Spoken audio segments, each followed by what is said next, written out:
There is a psychology to rich people. I know that they put it out there and they study what is the psychology of middle class people because they try to find ways to exploit us and manipulate us into doing whatever they're trying to sell or they trying to achieve, right? But there's a psychology to rich people, and it's a simple psychology that many times is right in front of our faces, but we don't recognize that it's just the way that rich people think.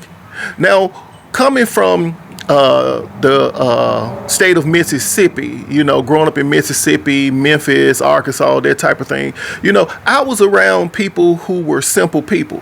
They just enjoy sipping sweet tea on the porch. They didn't have to have a whole lot of stuff for them to have a happy life. My grandmom used to make a fire out in the yard and we would come together and barbecue catfish and all that type of things and that was a party. It was a simple thing. Middle class people had no idea to have a desire for a yacht, a desire for a expensive car. We didn't have those desires. We were happy with the simple life that we were living because we lived the type of life that was easily understood. You work here during this time, you come home at this time. It was a simple thing.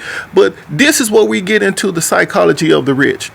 See, the psychology of the rich is because they have acquired so much resources, so much money, it's not enough for them just to have it. They have to show you how much better they are than you.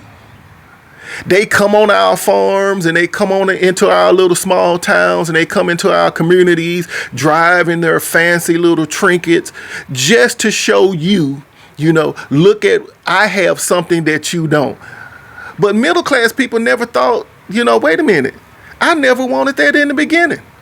My life is cool right now. But see, rich people cannot handle people not idolizing them. They can't handle that, man. That's the psychology of the rich. They got to tell you that they're a millionaire. They got to tell you how they jet set it. They went to Dubai and they went to this place and they hanging out, they rubbing elbows with this type of influence. They got to tell you that because the psychology of the rich is they got to be idolized on some level. They need for somebody to covet what they have, or else it's meaningless to them.